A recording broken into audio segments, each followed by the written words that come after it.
नमस्कार मित्रांनो, स्वागत आहे परत एकदा तुमच्या आवडत्या चॅनल हॅलो टीचरमध्ये. मित्रांनो, DBET 772 पदाची जी डॉक्युमेंट्स व्हेरिफिकेशनची लिस्ट आहे ती प्रसिद्ध झालेली आहे आणि भरपूर काही मित्रांचे असे म्हणणे आहे की काही गोंधळ त्या लिस्टमध्ये झालेला आहे. ठीक आहे, आता नेमका काय गोंधळ झाला आहे ते त्यांचे मेसेज तुम्ही वाचू शकतात. आपल्या चॅनलवरती त्यांनी मेसेज टाकलेले आहे. तर काही विद्यार्थ्यांच्या नावासमोर मित्रांनो PT हे रिझर्वेशन लिहून आलेलं आहे.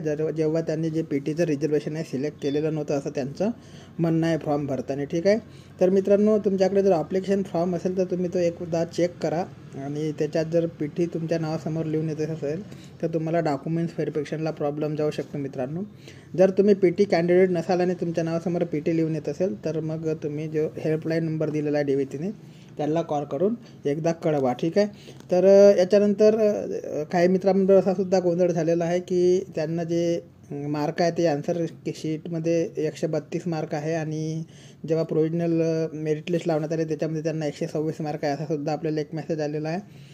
तर चिंतेची बाब आहे मित्रांनो, एकदा जो आहे तुम्ही कन्फर्म करून DBETशी संपर्क साधण्याचा प्रयत्न करा, कारण की एका मार्काने जो आहे तो लॉस होऊ शकतो. ठीक आहे, तर 132 आणि 126 फार मोठा प्रमाणात फरक आहे. आणि राहिला विषय PT रिझर्वेशनचा, तर PT रिझर्वेशनच्या संदर्भात 2-4 लोकांचे मेसेज आपल्या चॅनलला आलेले आहे की सर आम्ही PT रिझर्वेशन जे आहे ते फॉर्म भरताना सिलेक्ट केलेलं नाही, मी PT कॅन्डिडेटसुद्धा नाही, परंतु जेव्हा लिस्ट जाहीर झाली प्रोविजनल मेरिट लिस्ट तेव्हा माझ्या नावासमोर PT रिझर्वेशन लिहून आलेलं आहे.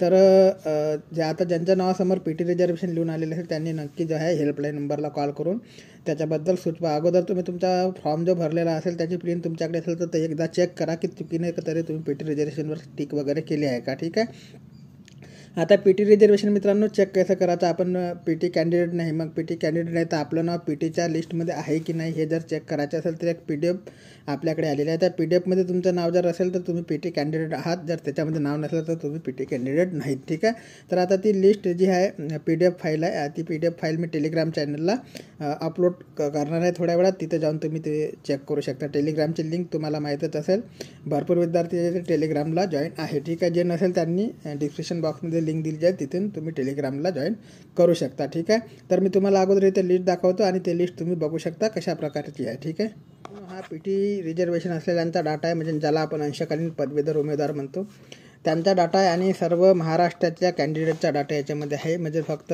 DBET करता हा डाटा आहे असली बाब नाही, महाराष्ट्र लेवलवरती जेवढा पण PT कॅन्डिडेट असेल त्यांचा सर्व डाटा याच्यामध्ये आहे. या लिस्टमध्ये जर तुमचं नाव आहे तर तुम्ही PT कॅन्डिडेट आहात, जर तुमचं नाव नसेल तर तुम्ही PT कॅन्डिडेट नाही. तुमच्या नावासमोर जर PT लिहून आलेलं असेल तर ते चुकीनं बाय मिस्टेक लिहून आलेलं आहे. ठीक आहे, टोटल 1650 कॅन्डिडेटचा डाटा आहे मित्रांनो आणि 1650 कॅन्डिडेटची PDF आहे. ठीक आहे, ही जी PDF आहे तुम्हाला टेलिग्राम चॅनलला मी आता थोड्या वेळामध्ये अपलोड करणार आहे, तिथे जाऊन तुम्ही डाउनलोड करू शकता. ठीक आहे, तर बघू शकता मित्रांनो इथे क्लिअर दिलेला आहे. विभाग जे आहे ते मुंबई विभाग आहे आणि जिल्हा कौशल्य विकास रोजगार व उद्योजकता मार्गदर्शक केंद्र मुंबई उपनगर. ठीक आहे, याच्यामध्ये पहिला कॉलम तुम्ही बघू शकता, थोडं झूम करून दाखवतो. पहिल्या कॉलमला अनुक्रमांक दिलेला आहे, नंतर आहे मित्रांनो नोंदणी क्रमांक व दिनांक, ज्या तारखेला तुम्ही PT करता नोंदणी केली असेल तो क्रमांक आहे आणि दिनांक आहे, कोणत्या तारखेला तुम्ही ते नोंदणी केली. ठीक आहे, नंतर अंशकालीन उमेदवाराचे नाव व पत्ता, नंतर अंशकालीन उमेदवाराचं नाव आणि त्यांचा पत्तासुद्धा इथे दिलेला आहे. स्त्री आहे की पुरुष आहे ते त्याचीसुद्धा तिथं वर्गवारी दिलेली आहे, जन्मदिनांक दिलेला आहे, शैक्षणिक पात्रता काय आहे ते दिलेली आहे, उमेदवाराचा जातीचा प्रवर्ग दिलेला आहे आणि अंशकालीन म्हणून काम केलेला तहसील दिला आहे. ठीक आहे, तर अंशकालीन म्हणून काम केलेल्याचा जो डाटा आहे तो फक्त जो गव्हर्नमेंट कार्यालय आहे तिथला पाहिजे आहे, त्याच्यामुळे तो इथे दिलेला आहे. ठीक आहे, नंतर अंशकालीन म्हणून काम केल्याचा जो कालावधी आहे तो किती तारखेपासून कितीपर्यंत केला ते सुद्धा याच्यात दिलेला आहे आणि मोबाईल क्रमांकसुद्धा याच्यात दिलेला आहे. त्याच्यामुळे मित्रांनो तुम्ही याच्यामध्ये तुमचा डाटा, तुमचा जो रजिस्ट्रेशन नंबर आहे ते चेक करू शकता. ठीक आहे, परत मित्रांनो भरती म्हणजे समजा PT कॅन्डिडेट उपलब्ध राहिले नाही तर ती जी शीट आहे PT कॅन्डिडेटची ती शीट त्याच कॅटेगरीतल्या जनरल उमेदवाराला दिली जाते. ठीक आहे, हे क्लिअर आहे. जर PT कॅन्डिडेट अवेलेबल झाला नाही तर मग ती शीट जनरलला मिळत असते. ठीक आहे, तर हे PT कॅन्डिडेटचा डाटा आहे मित्रांनो, पूर्ण 1650 विद्यार्थ्यांची PDF आहे, याच्यामध्ये तुम्ही तुमचं नाव सर्च मारून चेक करू शकता. ठीक आहे, तर हा डाटा मी तुम्हाला आता टेलिग्रामला प्रोव्हाइड करत आहे. तरी आणखी काही अपडेट माहिती आपल्यापर्यंत मिळाली. परत डॉक्युमेंट्स व्हेरिफिकेशनच्या बाबतीत आणखी एक महत्त्वाचं जे आहे सांगायचं झालं की भरपूर लोकांचे मेसेज येत आहे, सर मला टीचिंगचा एक्सपिरियन्स आहे, मला याचा एक्सपिरियन्स आहे, तो चालेल का. तर त्यांनी रिलेवंट एक्सपिरियन्स म्हटलं आहे, म्हणजे तुम्हाला टेक्निकल क्षेत्रातला एक्सपिरियन्स पाहिजे आहे मित्रांनो. टीचिंगचा एक्सपिरियन्स तुमच्याकडे असेल तरी तुम्ही तो दाखवू शकता, परंतु तो व्हॅलिड एक्सपिरियन्समध्ये येणार नाही असं माझं मत आहे. कारण की तिथं रिलेवंट ट्रेड म्हणजे तुम्हाला त्या ट्रेडच्या फील्डशी रिलेटेड जो आहे तो एक्सपिरियन्स पाहिजे आहे.